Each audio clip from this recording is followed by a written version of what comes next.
Hello friends, स्वागत है आपका 360 डिग्री चैनल में। आज हम एक बहुत अच्छी खबर आपके लिए लेकर आए हैं और उसका हम एनालिसिस भी देंगे अपना। असम से एक खबर आई है कि वहाँ पर 8 आदिवासी गुटों ने सरकार के साथ में एक शांति समझौता कर लिया है। अब ये गुट जो जो आतंकवादी गुट थे, ये मुख्यधारा में लौटना चाहेंगे और इस समझौते को लेकर गृह मंत्रालय ने के साथ इनकी बैठक हुई थी और इनके साथ में कई सालों से बैठक चल रही थी और फाइनली अब इन्होंने आकर अपने हथियार डाल दिए हैं। इन 8 गुटों में करीबन 1100 सदस्य हैं और उन सब ने सरेंडर कर दिया है। और अगर हम बात करें तो शांति बहाली की तरफ, नॉर्थ ईस्ट को शांत रखने की तरफ ये सरकार का एक बहुत बड़ा कदम है। अगर हम इन 8 समूहों की बात करें तो इसके अंदर आपके all Adivasi national liberation army, Adivasi cobra militant of Assam, Birsa commando force, Santhal tiger force और आदिवासी पीपल आर्मी नामक आतंकवादी संगठन शामिल हैं। ये बहुत बड़े संगठन नहीं थे, लेकिन ये समय समय पर घात लगाकर अपने सिविलियंस को या फिर हमारे जो आर्मी के जवान होते थे उनको ये लोग नुकसान पहुंचाया करते थे। इनके अलावा अगर हम बात करें तो एक तिवा लिबरेशन आर्मी और यूनाइटेड गोरखा पीपल्स ऑर्गेनाइजेशन, ये 2 आतंकवादी संगठन भी थे जिन्होंने इसी साल जनवरी में आत्मसमर्पण किया है। इसके अलावा कुकी ट्राइबल यूनियन ने इसी साल अगस्त में अपने हथियार डाल दिए थे। और ऐसे ही दिसंबर 2020 में बोडो उग्रवादी समूह था एक NDFB, उसके सभी गुटों के लगभग 4000 सदस्यों ने सेना के सामने आत्मसमर्पण कर दिया था।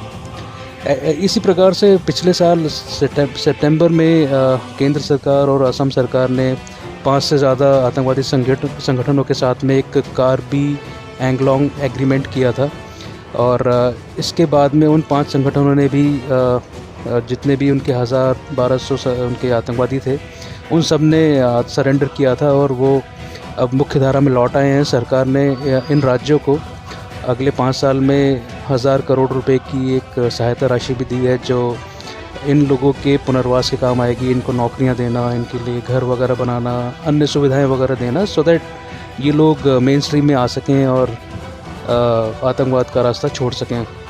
अगर हम नॉर्थ ईस्ट की बात करें तो नॉर्थ ईस्ट बड़ा ही एक डिस्टेबलाइज्ड रीजन रहा है आज़ादी के बाद से ही। और जो हमारी जितनी भी सरकारें रही हैं आज़ादी के बाद से, उन्होंने इस समस्या को सुलझाने के बजाय इसको और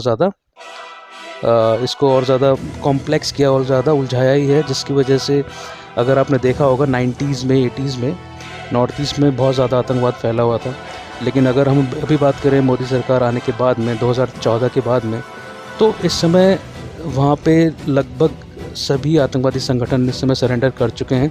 अगर मैं आज की बात करूँ तो इस समय केवल परेश बरुआ के नेतृत्व में जो एक उल्फा आतंकवादी संगठन है और एक कामतापुर लिबरेशन ऑर्गेनाइजेशन है, ये 2 आतंकवादी संगठन अभी भी वहाँ पर एक्टिव हैं। इसके अलावा जितने भी आतंकवादी संगठन हैं उन्होंने राज्य सरकारों के साथ में और केंद्र सरकारों के साथ में मिलकर शांति समझौता कर लिया है। एक और संगठन है NSCN। तो ये जो संगठन है ये कभी कभी बीच में आतंकवादी घटनाएं करता है, लेकिन ये पूरी तरह से म्यांमार के जंगलों से ऑपरेट होता है। ये मतलब हमारे बॉर्डर के दूसरी तरफ से ये लोग ऑपरेट करते हैं। तो अब यहाँ पे देखिए, सबसे ख़ास बात यह है कि नॉर्थ ईस्ट जो हमारा एरिया है ये हमेशा से ही, मतलब आज़ादी के बाद में अलग अलग कारणों से, चाहे जनजातीय मुद्दा हो, चाहे इनकी पहचान का मुद्दा हो, भाषा का मुद्दा हो, हमारी जितनी भी सरकारें रही हैं, चाहे वो राज्य की हों चाहे केंद्र की, उन्होंने इन सभी मुद्दों पे राजनीति की। और अगर वो बैठ के इन मामलों को सुलझाते तो शायद ये चीज़ें कब की सुलझ चुकी होती। और नॉर्थ ईस्ट आज एक अलग ही लेवल पे होता है, एक अलग ही वहाँ का डेवलपमेंट होता है, क्योंकि इन आतंकवादी संगठनों ने वहाँ पर कुछ डेवलपमेंट नहीं होने दिया। आपके सिविलियंस और आपके जो आर्मी के जवान थे उनको ये लोग अटैक करते थे, उसकी वजह से वहाँ पे कोई इंफ्रास्ट्रक्चर नहीं बना, कोई इन्वेस्टमेंट नहीं आया इतने सालों से। और उसकी वजह से ही ये नॉर्थ ईस्ट के जितने स्टेट्स हैं वो काफ़ी पिछड़े हुए हैं। मतलब अभी तो फिर भी डेवलपमेंट स्टार्ट हो गया है पिछले 5-7 सालों के अंदर, लेकिन पहले वहाँ की हालत बहुत बुरी थी और वहाँ के लोगों को जॉब के लिए NCR या फिर साउथ में जाना पड़ता था। तो अब ये जितने भी एग्रीमेंट हुए हैं इसके बाद में हमें तो ये लग रहा है कि स्थिति अब और बेहतरी की तरफ जाएगी। और नॉर्थ ईस्ट में शांति कायम करने के लिए मोदी सरकार ने पहले भी नागा आतंकवादियों, ब्रू आतंकवादियों और बोडो एग्रीमेंट भी किए हैं। और इसके साथ में अगर आपको याद हो तो NSCN का जो एक गुट है जो बर्मा से ऑपरेट करता है, उनके ख़िलाफ़ हमने सर्जिकल स्ट्राइक भी की थी म्यांमार के अंदर जाकर।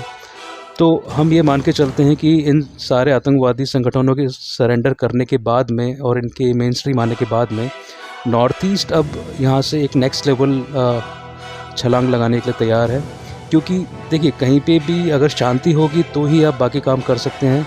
नॉर्थ ईस्ट इस समय शांत है और ये माना जाता है कि अगर आप किसी घर की बात भी करें तो किसी घर का जो नॉर्थ ईस्ट कोना होता है उसको अगर शांत रखा जाए, उसको अगर साफ स्वच्छ रखा जाए तो पूरे घर में आपकी प्रॉस्पेरिटी आती है, खुशहाली आती है।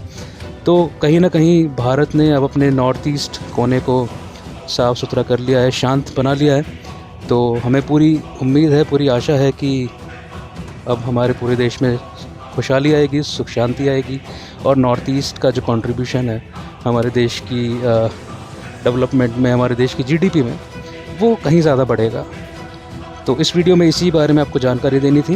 आपका जो भी फीडबैक है हमें कमेंट सेक्शन में ज़रूर बताइएगा। आप चाहते हैं हम किसी स्पेसिफ़िक मुद्दे को कवर करें, प्लीज़ कमेंट सेक्शन में आप लिखिए, हम पूरी उस पर रिसर्च करके उन पे बात करना चाहेंगे। तो आज के लिए इतना ही दोस्तों। हमारा वीडियो देखने के लिए धन्यवाद। इसे सब्सक्राइब कीजिए हमारे चैनल को, हमारी वीडियोस को शेयर कीजिए। आपको पसंद आता है तो कमेंट सेक्शन में अपना रिएक्शन ज़रूर दीजिए। Thank you so much.